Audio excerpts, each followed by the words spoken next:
Existe uma falha na nossa sociedade estruturada. Existe uma margem na nossa sociedade igualitária, com homens e mulheres invisíveis.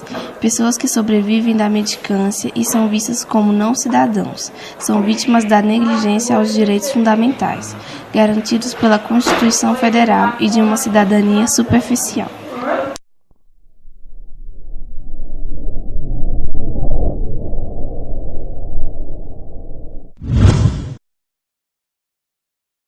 Estou sentindo muito dor aqui na cabeça e na coluna. Por que você está sentindo dor? A polícia pegou fumando pedra lá atrás do Ceará. E você estava sozinho? Fumando pedra. Por que você estava fumando pedra? Eu sou angustiado sobre estado de depressão. E o senhor não quer voltar para casa, não? Levo para o hospital para tomar um soro. Mas depois que o senhor melhorar, o senhor não quer voltar pra casa? Não tem vontade de voltar pra casa? Sabe por que eu não tenho? Meu pai é da polícia, ele me discrimina. Entendi. Foi ele que colocou o senhor pra fora? De casa? Não, eu saí, sabe por quê? Porque eu quis mesmo. Polícia, quem é da polícia é ruim, sabia disso aí? Aí, só porque eu tô fumando crack, aí quer me bater, não é? O mendigo deve ter o mesmo direito, porque ele é ser humano como os outros. Então eles precisam de ajuda de alguém que trabalhe para ele. O serviço social, aqui no Salvadinho eu não vi nenhum serviço social aqui procurando ele, não. Eu vi a polícia correndo atrás dele. Aí eu vi, estou com o pai sempre. Meu nome é Douglas, eu sou aluno do curso de Antropologia da Universidade de Brasília. E nos últimos tempos temos dedicado muito aos estudos das populações que ficam marginalizadas na sociedade brasileira.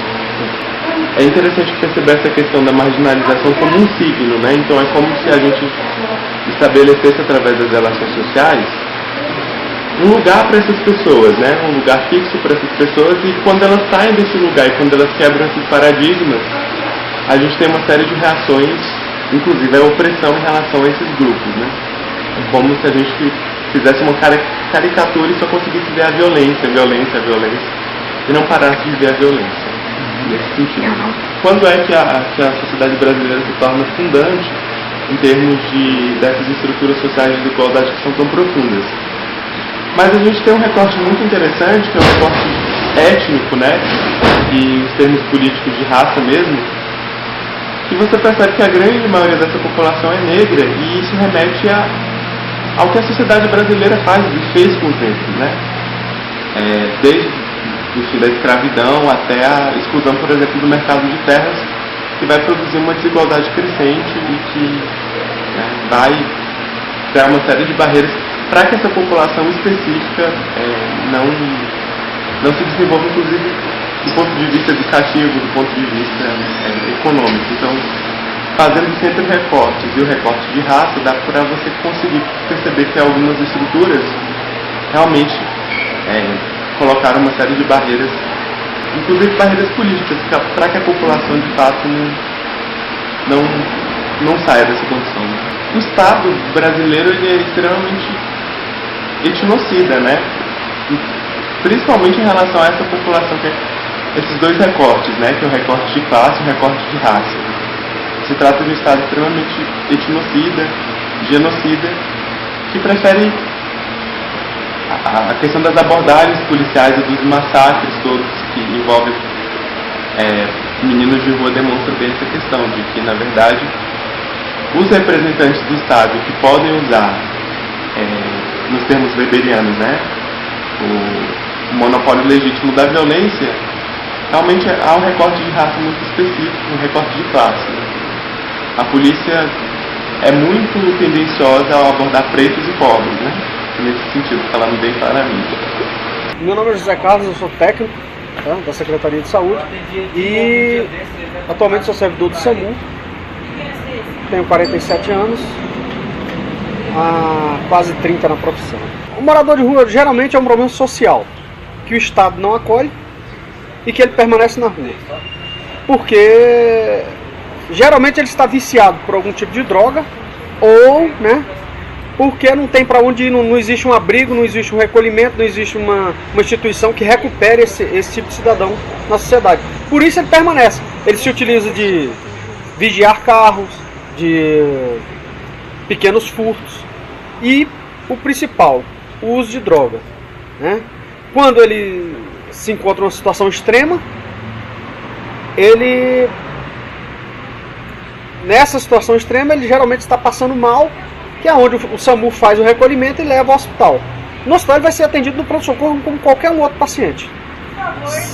Saiu da crise, ele volta para a rua de novo, porque ele alega que não tem onde ficar, os familiares não aceitam, os familiares já perderam toda a expectativa de recuperação desse tipo de paciente, entendeu? E esse tipo de caso é em grande quantidade? Não em grande quantidade, mas tem uma quantidade substancial nas ruas, principalmente do Distrito Federal, pelo pequeno apoio que o governo oferece. Porque nos outros estados, eles são banidos socialmente, entendeu? No caso de um desmaio, não vai se chamar o SAMU em outro estado para levar um cara que está desmaiado.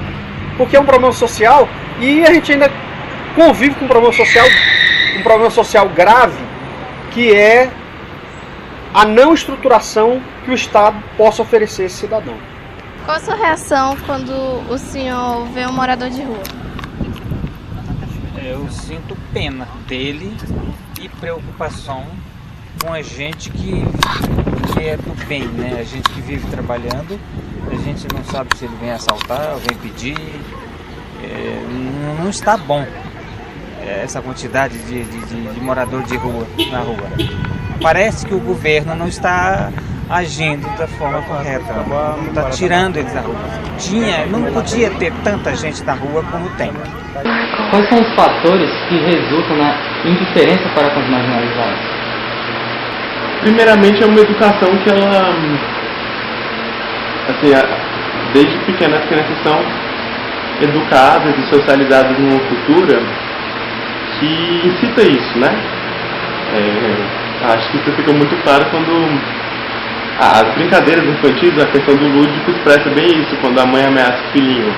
Se você fizer isso, o cara do saco vai te pegar, ele vai te raptar e o mendigo vai vir aqui te pegar e tal. Então desde cedo as crianças são educadas e socializadas e é introjetado nelas mesmo uma representação social que atribui medo a esses indivíduos, né? CREA significa Centro de Referência Especializado em Assistência Social. Então, aqui a gente atende casos de pessoas que sofreram algum tipo de violência, ou como a gente diz, que teve algum direito violado.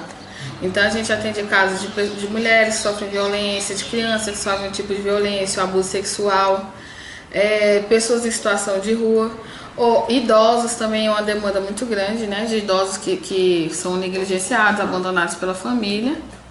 E no meu caso específico, né, que eu atendo mais população de rua. Hoje a gente trabalha com ações voltadas para pessoas que vivem em situação de rua. E aí o CREAS é um espaço destinado a atender essas pessoas.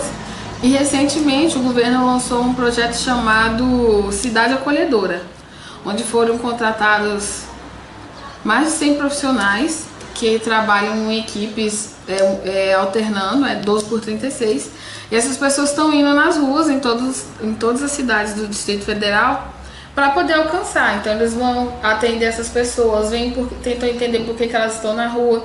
E aí tentam trazer para cá, onde tem uma equipe de especialistas, no caso eu que sou educadora de rua, psicóloga, assistente social, que atende para tentar fazer com que a pessoa consiga sair da situação de rua.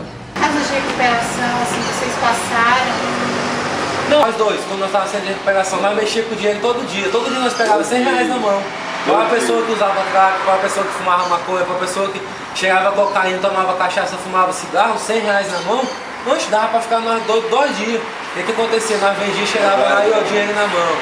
Nós ganhávamos nossa porcentagem, tá entendendo? O que foi acontecendo? Nós fomos se adaptando àquela rotina. A sociedade acaba discriminando o morador de rua. E a gente, muitas vezes, tem um certo preconceito com eles. Por quê? Porque a gente sabe que o morador de rua, muitas vezes, ele não utiliza o que ele pede, no caso. A maioria das vezes, o morador de rua ele se torna um pedinte também. que ele me pede, às vezes, um trocado, ele não quer receber, ele quer receber somente o trocado. Vocês concordam comigo?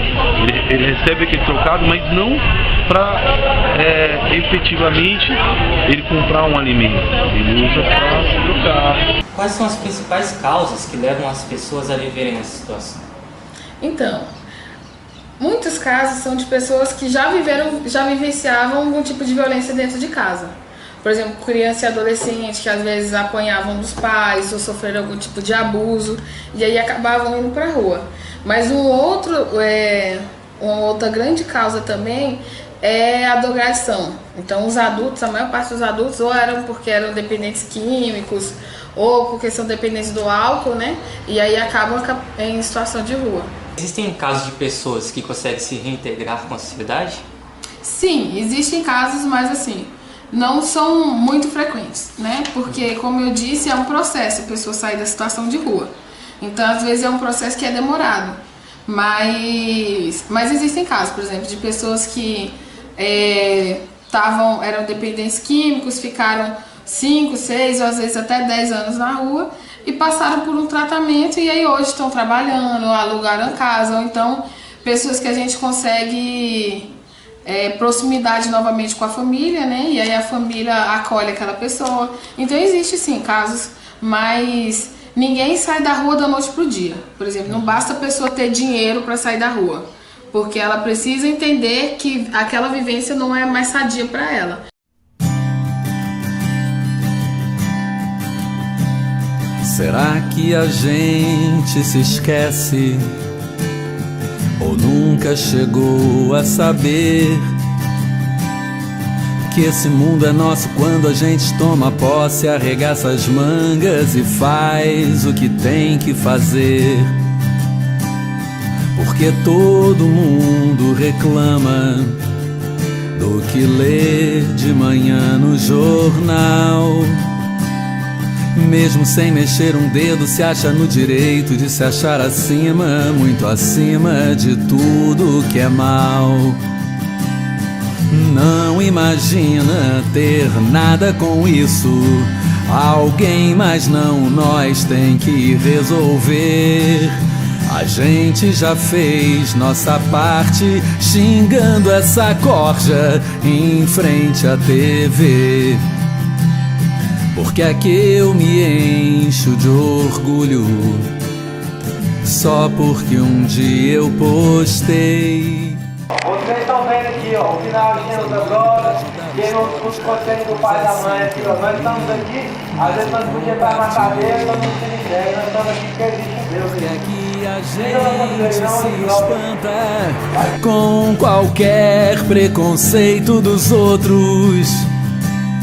Mas no nosso caso é sempre diferente, a gente só quer defender a cultura, a moral e o bom gosto. Será que o mundo seria melhor se algum de nós pudesse decidir o que todos devem sonhar todo dia e qual o caminho para ser feliz? Temos dois Brasis. Enquanto um segue para o desenvolvimento, o outro se desloca para a exclusão social, onde a pobreza mostra sua cara, sua fome, frio e solidão. Gostaríamos de um governo sério, que não negligenciasse nossos direitos, que não omitisse que não saímos da linha de pobreza, que olhasse para essas pessoas que fazem das ruas sua casa, dos restos seu alimento, do papelão seu cobertor. De sentir, de provar, sento pra assistir a vida emprestada das celebridades, sozinho na sala antes de dormir. Por que é que a gente ainda espera? As coisas não caem do céu. Esquece a esperança e entra na dança, que as coisas não caem do céu. Esquece a esperança e entra na dança, que as coisas não caem do céu. As coisas não caem do céu. Eu sei e você sabe, as coisas não caem do céu.